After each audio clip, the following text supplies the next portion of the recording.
Good morning, everybody on Facebook, YouTube. Can do a little video. I'm out here in South Dakota. It's a wonderful day. It's Thanksgiving. It's time for giving. You give thanks and then you give. Been doing a lot of reading, um, and a conundrum of reading works by a guy named Clint Richardson and the true meaning of a person and the true meaning of a self, us, this thing right here.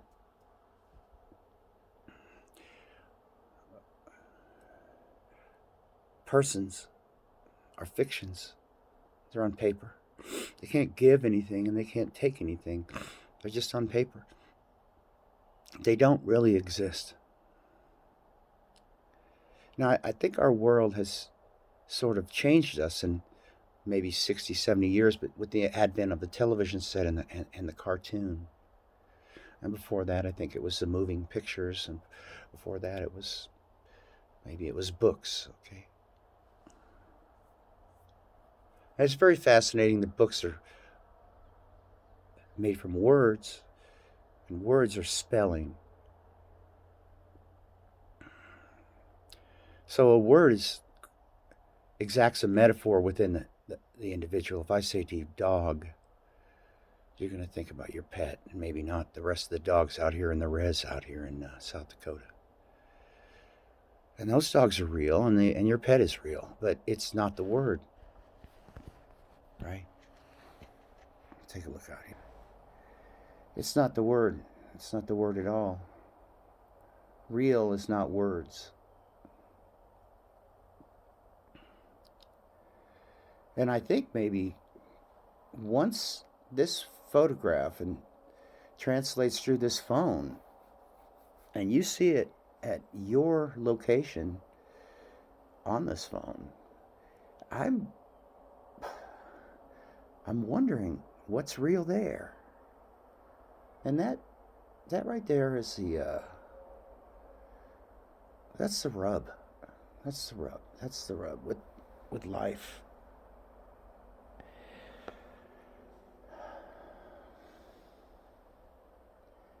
You see, man's laws and his money and all of the things that he does legally creates the world that the Bible talks about. It creates the world, and that world is on paper. That's not this world right here.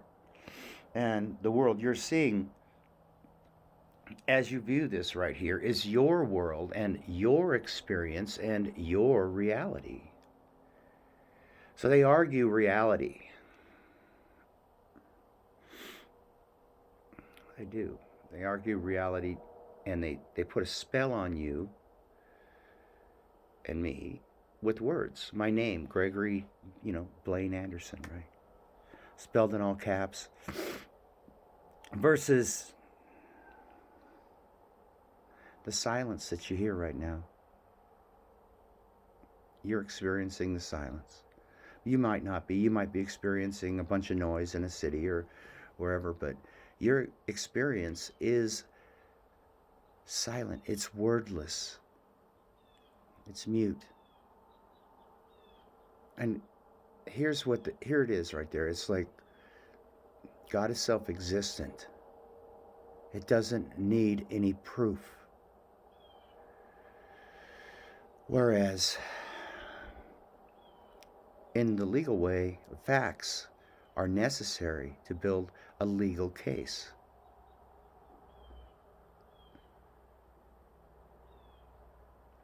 So in reality, there is no time. Time is a measure of events. Nature doesn't have events. Nature just keeps growing. God the big G. Nature is inseparable from itself. It's you can't since you're in nature, you can't separate anything. But man separates things all the time. I can think of some examples. Man creates words like gain of function so that he can separate something that would never occur in nature and then casts it upon the world. But the funny thing is that in the Bible it says that all of man is temporary. Everything that he does, everything of his creation, from a railroad track to a house,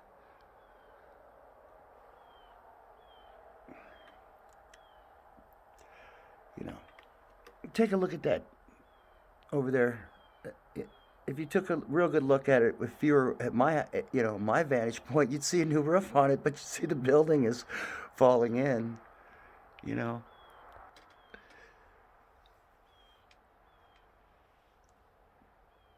Okay, so let's take our bodies for a second. Okay, so you're born, and then you have a conscious moment sometime, probably before birth, but we don't seem to remember it.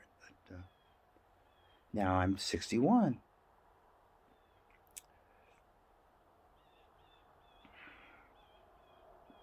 So my body has manifested.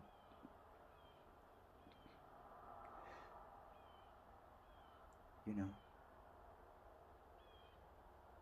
you don't need any words for that. I could have been, let's say,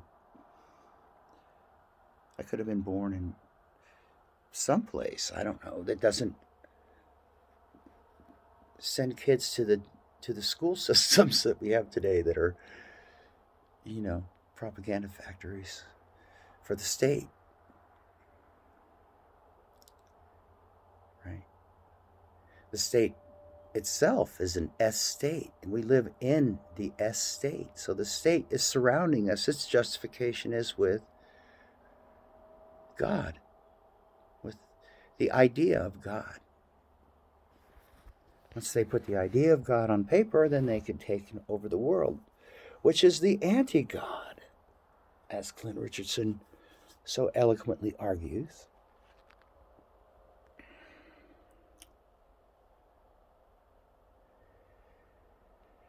I want to just wish y'all a happy Thanksgiving. Clint Richardson, The Red Pill Sunday. What a powerful series. Amazing series. As we go through these times that really haven't changed. I mean, you look outside, I look outside here, and I kind of live in and out. I live inside and outside quite a bit. And nothing's really changed out here. You go to nature. That's what's the confounding thing. If you're in a city or something, um, you've got so much input coming at you. In fact, the real is, the television set in the inside of the room, and the gas station, and the coffee that you buy, and the food that we take from the store shelves. And, our children, that's what they're experiencing. That's what their reality is. And it's so interesting because the idea of spelling and, and real, they weave themselves together so much so that you could live 50, 60, 70, 80 years, man. And you never see it. And some people like, Clint, he's got a conundrum going because he can't get out either. So how do you get out of this? How do you get out? What do you do, I don't think it's really necessary to think about that so much as it is to just be. Thanks. Be thankful. I'm thankful. I'm in the creation right now. You look at your neighbor, even these people that are doing terrible things, altering this creation so that we can all get changed so that we more and more agree with this. And any Christians out there would know that I might be talking about Satan, but I'm not, in a way, because I'm not a Christian. I'm talking about what's in between our ears right here. Fauci's ears and Trump's ears and Biden's ears and your ears and mine. And then if you just, this tree, nothing's going in there except God. That's real. This government is very interesting. That if you live in a country and you have a government, do you know what the word government means? Now, like I said, I've been around the block a few times. I'm not a Rhodes Scholar, but I never knew what the word government meant.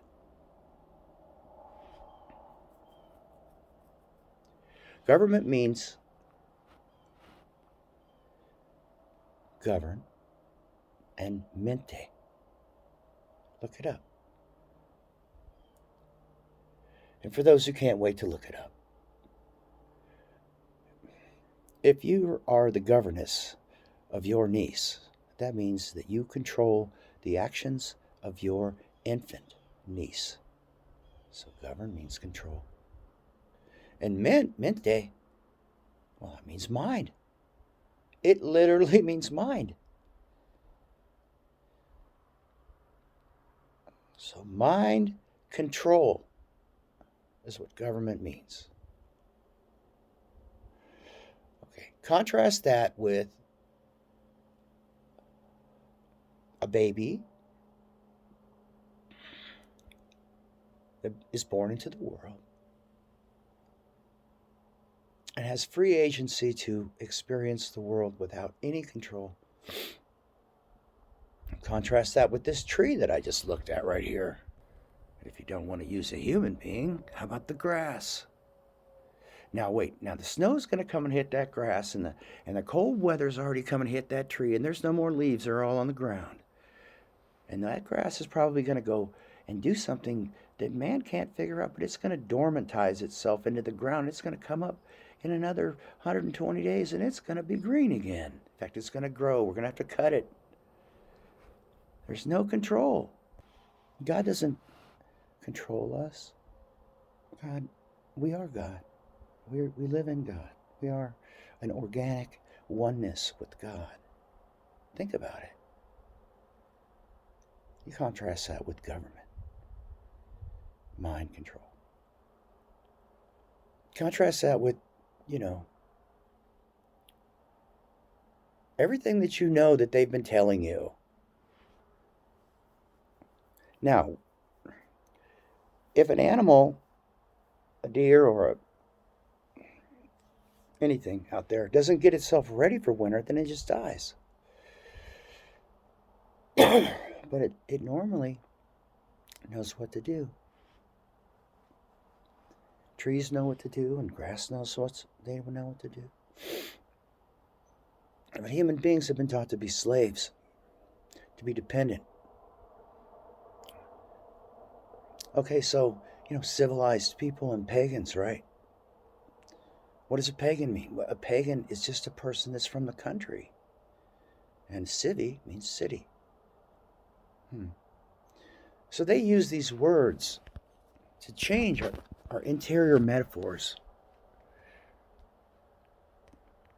And therefore change us.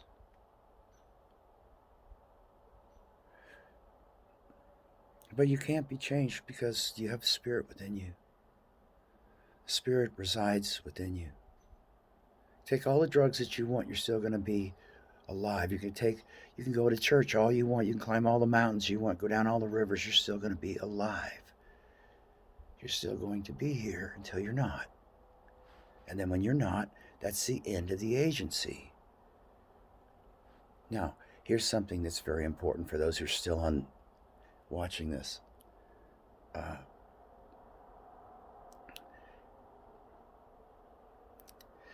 The agency, right?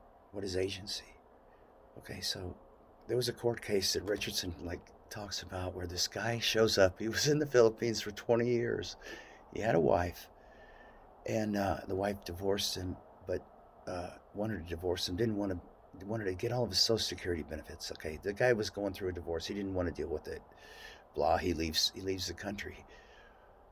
So she declares him legally dead. Now, legally dead is not the same as I could be legally dead talking to you right now. That's fascinating, because when you die a civil death. You die a death of legality. Why is that? Red Pill Sunday. Find out. This is fascinating stuff for every human on the planet. The animals don't care.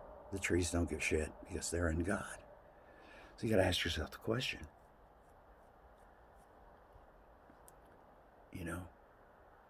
Isn't Satan a human quality? Isn't it a human-made thing? I think it is. Anyway, that's what I've been chewing on. You all take care. Happy Thanksgiving. 12 Soul out.